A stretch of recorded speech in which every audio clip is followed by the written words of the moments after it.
Okay, back at the machine and going to get my registration marks. I'm going to pull up my second part, or part B of the Save the Date pillow.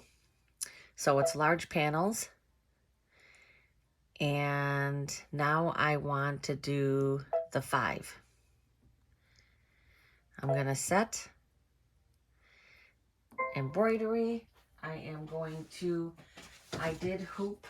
There's rehooped, rehooped with my mesh cutaway stabilizer.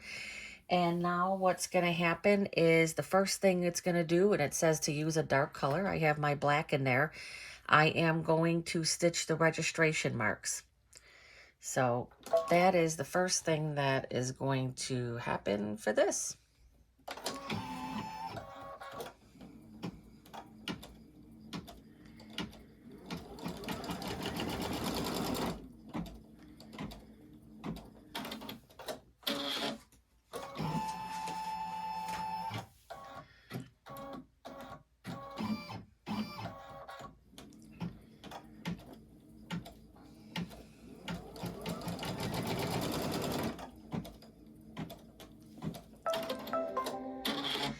Okay, now this is going to go back over to the cutting table so I can line up my panel to be able to stitch the next section, which is part B. Put you over there. Back over at the cutting table. Outside is a very cold, blistery day, and I can feel it coming in the window here. All right, so I have my registration lines right there. This is probably the most difficult part of this whole thing. And I have my previous registration lines on here. And so what I'm gonna have to do is I have to line up those registration marks. And how they tell you to do that is they tell you to take 2 thumbtacks. So let me get those out. The first time I attempted this, it was very difficult. So that's why I got the longer ones. And then you are going to need some Kimberbell tape. And where did I put my tape? It's right here. Now, I'm gonna take the hoop, I'm gonna turn it to the back. And what I'm gonna do is I'm going to put these tacks right into the corner, here. And again, mine are a little thicker. You can see that that is matched up right there. And they tell you to put the tape to keep it in place, because otherwise the tacks just fall right back out. Be very careful not to manipulate the stabilizer that much. These tack down lines were already put in here. So if you start to pull on the stabilizer or try to adjust it after, it's going to not be correct. So even if it feels like it got a little loose, leave it the way it is, because it is kind of, you are manipulating it, right? So that one right there, you can see that's right where that needs to be. And let me put a piece of tape so that when I turn it over, it doesn't fall out. But the nice thing about these bigger tacks is they don't. Okay, so I have my tape on both of those to keep those in place. And you can see both of the tacks are out. So then it says take part A, which this is part A. Let me turn that down a bit here. I want to try to get this again. This is, for me, this was the most difficult to do. I'm going to take and line up this registration line exactly with that one. So I'm going to try to get in as best I can. You can see right there, that's where I need to line it up. I basically hold that down. I'm still holding that down to, and again, my tacks are a little, you could see I'm off there, so I'm going to not accept that one. This is going to be covered up with the embroidery, so I'm not worried about holes that this might be puncturing in here. All right, that one is perfect. Absolutely perfect in the corner. All right, that's the first one. Now we have to do the second one. I love projects like this. It is a little bit of a challenge, but it's just nice to do something you don't do every day, right? So I can see right here, there's my corner. It's a little light, but I'm going to take this and I'm going to get that. That looks like that might be a little off there. Let me try to line that up again. That's a little, I need to take it a little in. There we go. It's right there. All right.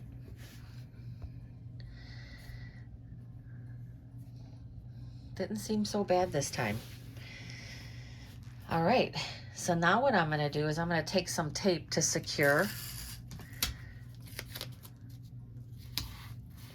this in place.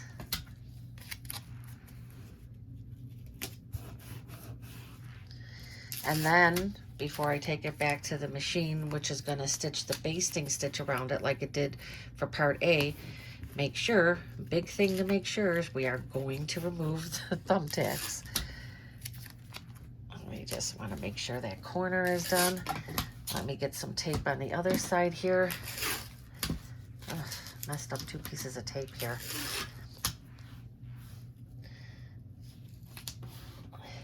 Probably maybe.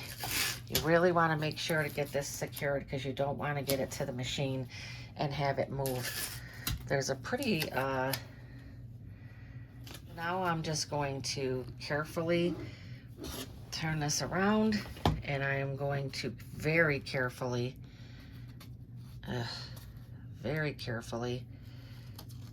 get this tape off of here and take this tack out. Make sure you put your tacks right back in your bag because I don't know about you, but I definitely would not want to step on that. All right, I'm gonna very carefully get this one off.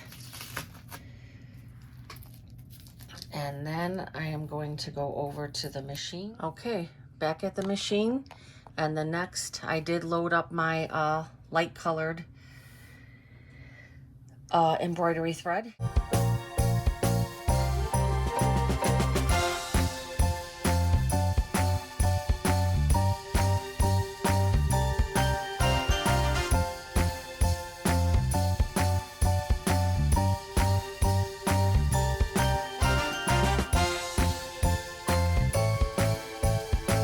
Lined up, but I'm a little thrown off by the basting line, but let's see how this matches up.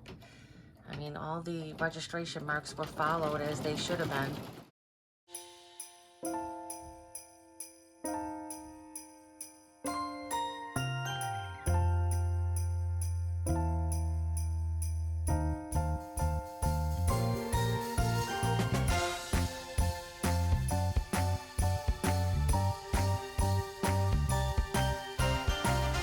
So if you go to make this, do not be concerned that that registration line stitched so, I mean, it's stitched, this is where the registration line is, or the basting line, I should say.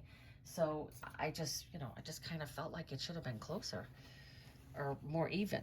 So I'm gonna move this out some. I'm gonna put my second piece of applique. Just gonna move this out a bit just to make sure I get this piece of fabric is gonna be just big enough to cover this.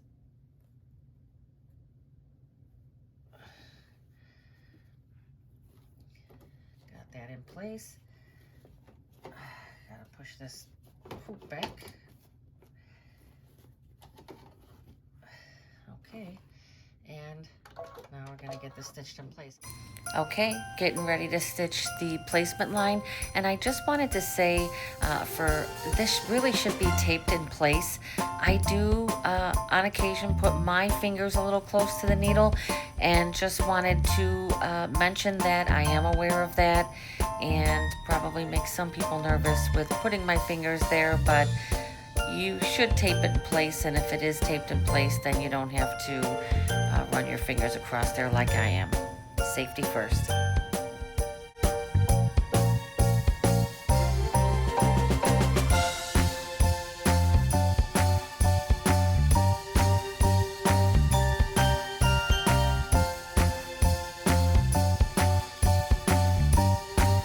Table and get this extra fabric trimmed away.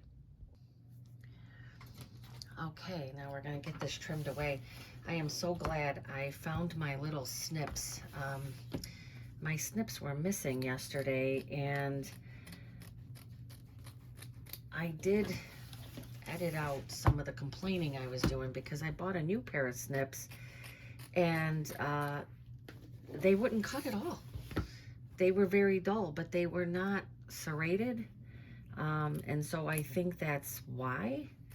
So I didn't want to unfairly say negative things about a product that I really haven't used a lot. I don't think that's fair. So I just edited that part out because I was very frustrated with the scissors because they were not cutting at all. And I literally just purchased them. From a local quilt shop, and looked like they would be great snips, and they were not. So stick with the ones that everybody recommends. I'm not quite sure. These are by Famore. So Famore is a really good brand. I have had these for a long time, and they have not gone bad on me. And I believe the ones that Kimberbell just well, they just came out with the individual one where you can buy the individual snips. So that would probably be another brand that I would trust. But I love these Famore ones, if I'm saying that correctly, Famore. So if you're in the market for snips, I have been using these a very long time, and they remain awesome. As you can see, does the job. You want to try to get as close to, and I will show you when I'm done with this, like I don't really have much cleanup to do because they just do such a great job. There we go.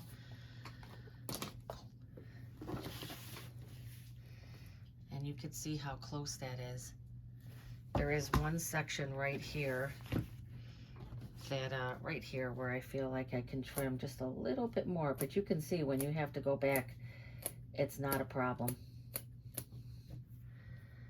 And I think that that is good. So that is not bad when you only have to go back and clean up like one little area. Okay, gonna go back to the machine, and it is going to stitch white snowflakes. Okay, it is the white snowflake part, but I am going to do the metallic silver because my fabric has white snowflakes all over it. I did say when I was, and I am manually threading this. I say this on every video. Whenever you're using specialty threads and you have these threaders, you should really manually thread them. You just don't know what they're going to do or if they're going to cause any problems. So I have my metallic silver, my most favorite metallic silver, which is the MS one, and I'm going to run out of that one. And I am going to stitch my snowflakes with the metallic silver.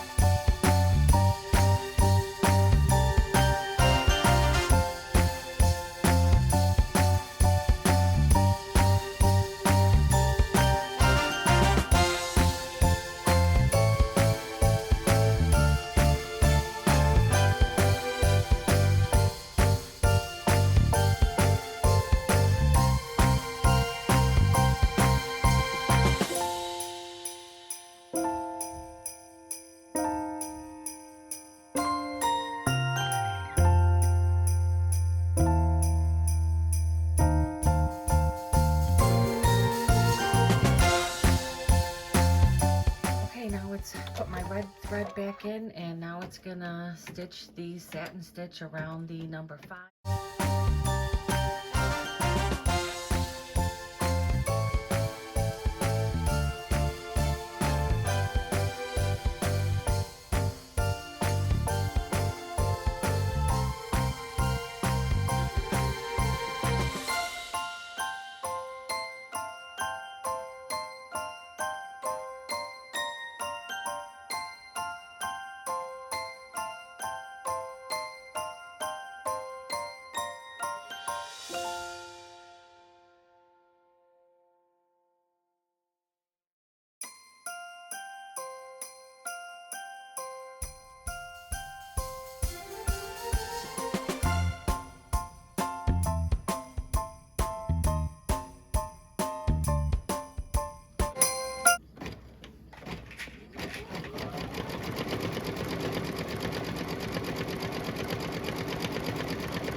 Now it is going to do the bean stitch. So let me get that white thread put on there.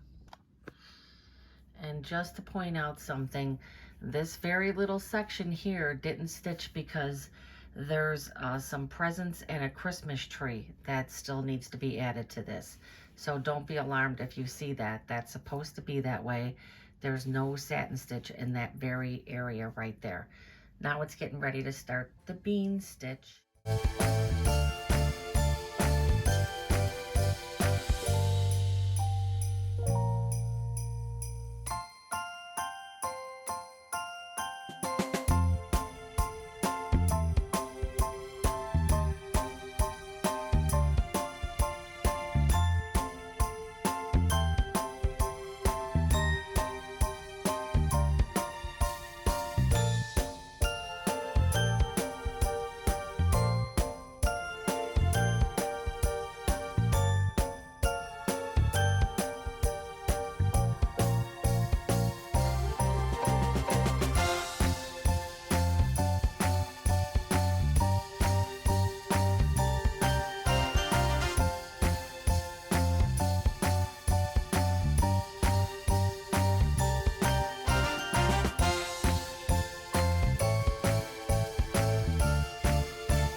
Okay, this is now going to stitch the placement line for the Christmas tree.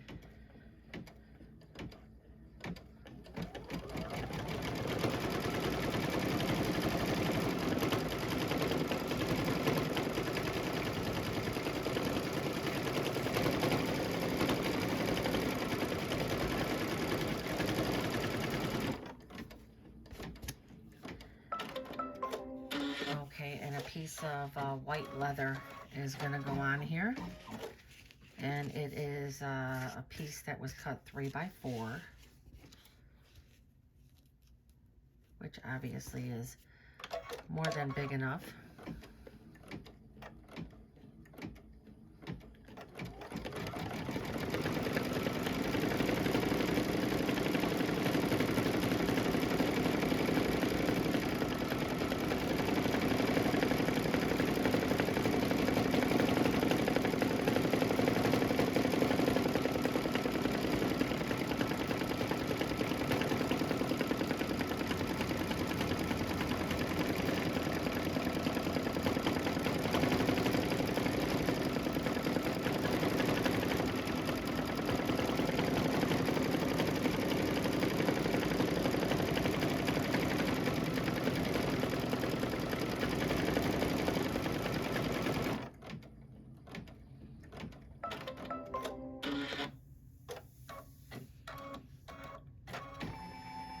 I'm going to take this to the table and trim it up. I was debating over what color for the presents, and I decided to go with like this tealy blue color.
now it's going to stitch December, and it shows a very blended color. I am going to go with Hemmingsworth. This is going to be silver lining. Okay.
Okay, so the front of the panel is completed. I'm pretty happy with how it came out. Again, gorgeous quilting. That's really cute. You can see the metallic threads there, so happy with how that came out. Okay, the panel was squared up to 12.5 by 12.5 square, which is what the back panel was cut to. I put the fabric, the front of the panel, with the right side of the back panel facing the front of the panel. In the clip here, I am clipping the back in place, and I, on the bottom, left a 3-inch opening for turning purposes. I'm showing how I put the clips around the corners, just to kind of keep everything lined up. After I get all the clips in place, I am going to take this to my machine, and I am going to stitch a 1/4 inch stitch all the way around, again leaving a 3-inch opening for turning. Okay, all done. Back from the machine, stitched a 1/4 inch all the way around. I'm gonna now clip my corners and take that extra bulk out of there on all 4 corners. Make sure not to cut the stitching. Now I'm ready to turn my project right side out. Does take a little bit, but was not too hard to do. That's why before and after the opening, I did back stitch to make sure those stitches stayed in place very nicely. Right now I'm just pushing out the corners with my finger, and then I am going to get my turning tool for assistance shortly.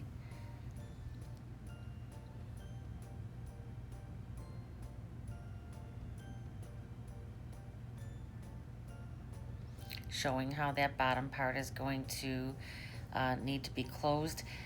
I did attempt, there's my OESD turning tool. It's an awesome tool. Does a great job on the corners.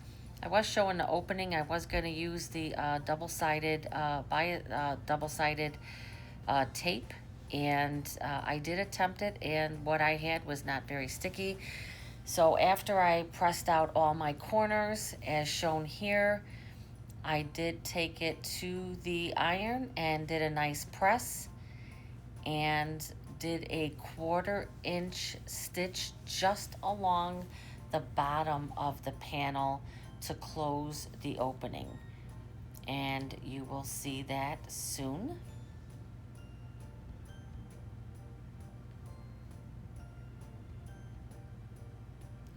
Okay, there you go. All completed. Now the only thing left to do is the buttonholes in the corner. Right here I'm showing just taking out some of the basting stitches that were left behind. They do blend in, but if they bother you, go ahead and take them out.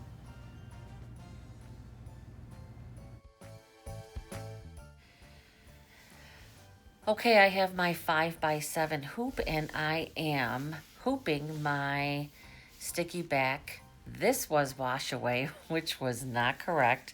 It should be sticky back tear away. Sticky back tear away for the buttonhole step. Right now I'm showing how I used my OESD scoring and lifting tool. So it does a great job at scoring, and then you could take the flat part and it helps you to pull the paper up to be able to tear it off.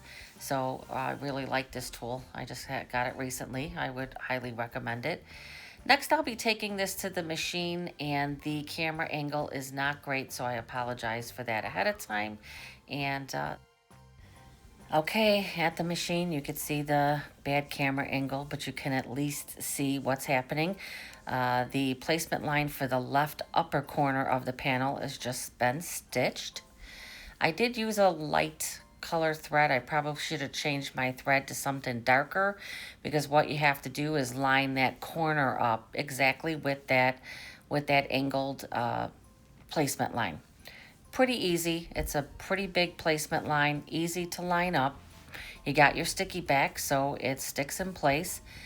And now it's going to stitch the buttonhole.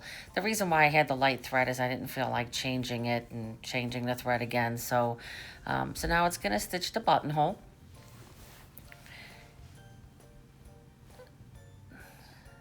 Does a great job. I think the angle on this overall is not bad to show how this is done. It's really simple, probably the easiest part of this whole panel. But as I previously said, I used the wrong stabilizer. You will see what happens shortly, but I am able to move on and complete the project. Again, I want to stress, always double check your stabilizers, as it can make a big difference in the outcome of your project. I was lucky that this did not affect the outcome of my panel.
Okay, there you go. Panel is totally completed with all the buttonholes.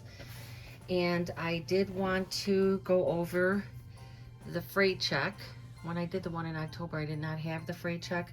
However, I have applied it, and I will show how you open up the buttonhole. So what I will be doing on these, I will be treating this first with the freight check. So you just want to put a little bit of the freight check on there, or just run it across there just like that. It says allow it to dry, so I'm going to put the freight check in all four corners.